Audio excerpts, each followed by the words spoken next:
patient unfortunately turns up with a ruptured aneurysm, then that is something of an emergency that needs to be managed. Patient will come with pain, depending on the site. It might be chest pain, a severe back pain, pain relating to the groin, which you might think of reasons other than aneurysm. We suspect maybe he has a colic or he has a MI, who might have a pancreatitis when we talk about such things. But if there's a pulsatile mass with distension and tenderness in the abdomen, think about an aneurysm. The patient will very quickly go into shock. It's an arterial bleed with tachycardia, hypertension, and needs management on the lines of a massive transfusion protocol and replacement of blood products. Patient might have hemoptysis, syncope, and other incident uh, symptoms of shock. Emergency surgery in such cases is much advisable. Uh, now, the operative, we have talked about the medical treatment. When we talk about operative things, if be it's a ruptured aneurysm or aneurysm about to rupture or with the risk of rupture, we have to go through the guidelines which suggest different suggestions for different sites of aneurysm. If you're talking about aneurysm at the aortic root and the ascending area, uh, and the patient is symptomatic, has pain, has pressure symptoms, or has almost impending rupture, we go to surgical repair. I'm not going to discuss the surgical modalities out of the ambit of this lecture and especially my specialty as such. So we'll be talking just whether repair is advisable or not. So this is a class 1 recommendation, strong evidence that you should go for a surgical repair. If a patient is asymptomatic, you have discovered by chance, but the size is more than 5.5 centimeter at the maximum diameter, definitely again surgery is advised. Less than 5.5, but the growth has been more than 0.3 centimeter every year over the last 2 years, or within 1 year it has increased by half a centimeter. Again, surgery is strongly advised. If the diameter is more than 5 centimeter, less than 5.5 centimeter, and the surgeon is quite experienced, the team is there, which is known as the multidisciplinary aortic team, we should get the surgery handled. If the patient height is more than 1 standard deviation, as we discussed, then there are certain formulas that are different from just the maximum diameter of the size. And if the ratio of the aortic area, the cross section, with the height of the patient is more than 10, we go for a surgery in an experienced center. But this is a weaker recommendation than this area. More weaker recommendation if the aortic size index is more than 3.08 and the height index, as you said here, is more than 3.21. So in that cases, you can wait or you can go ahead to surgery if you have a multidisciplinary team which is quite experienced. Okay.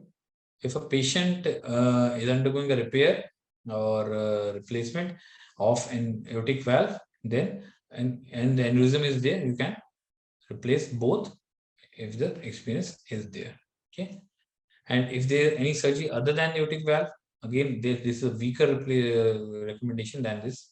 If the valve is not involved, you can think, especially if the diameter is more than 5 centimeters.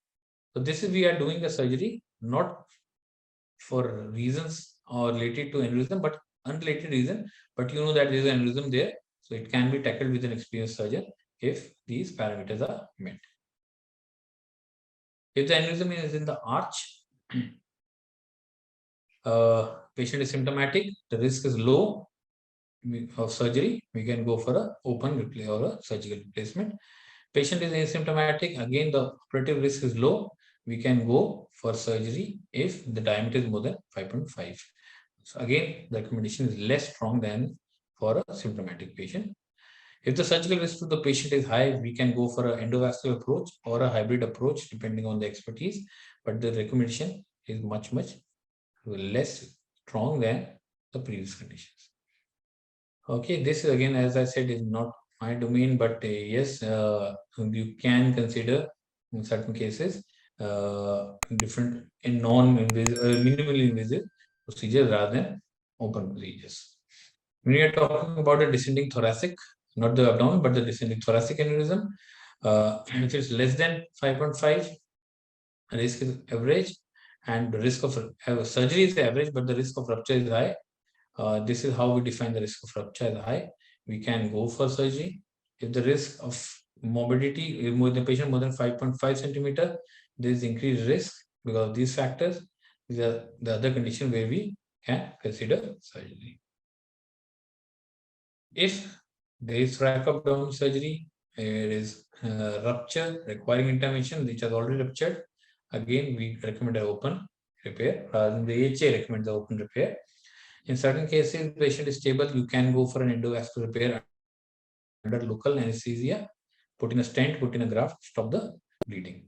If the aneurysm is intact, has not yet bled out, size is more than 6.0 centimeters, more than or equal to 6.0, we repair it. This is a grade 1 recommendation.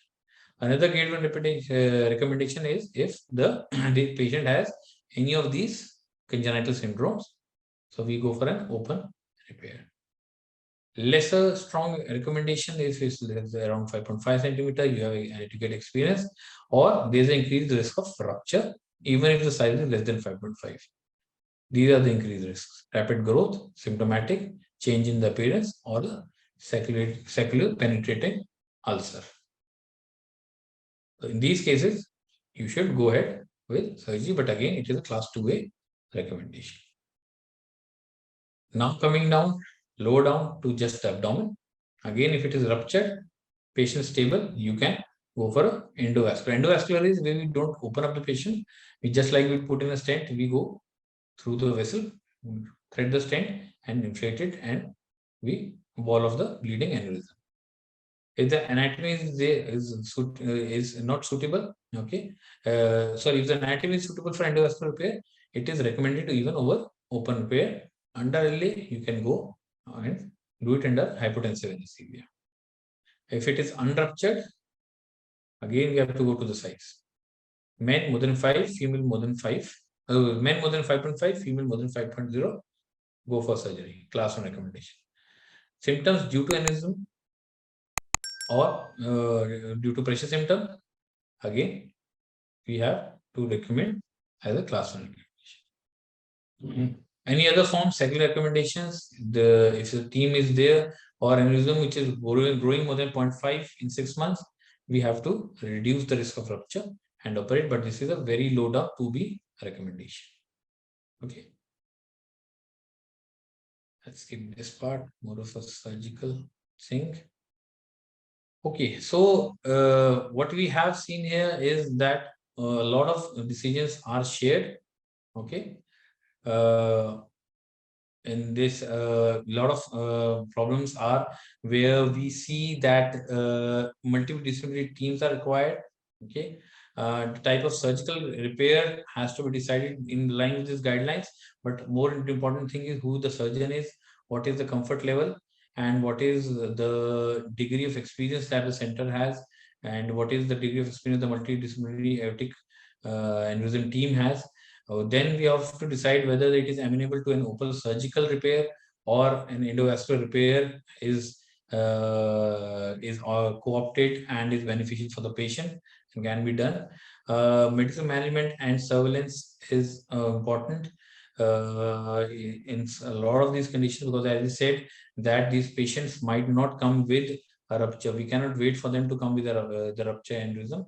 They can be seen in as a surveillance mechanism, or like the patient has come for another thing, you do an angiography, you do an MR angio or the other intervention, you find that there is an aneurysm which is lying there silently. So a surveillance can be there, and if a surgical approach is not possible or is not recommended or is not required, medical management can be co-opted in this condition. Skip that part. As I said, a lot of slides are from the AHA recommendation. From this part, I will rest my discussion. Just answer one part is where Dr. Amir has said rightly that severe AS presentation is present in Marfan syndrome, but here I'm talking about where the Marfan, due to its connective tissue disorder, leads to weakening of the aortic vessel walls and leads to aneurysm because of the imbalance of the proteases and the proteinase enzymes.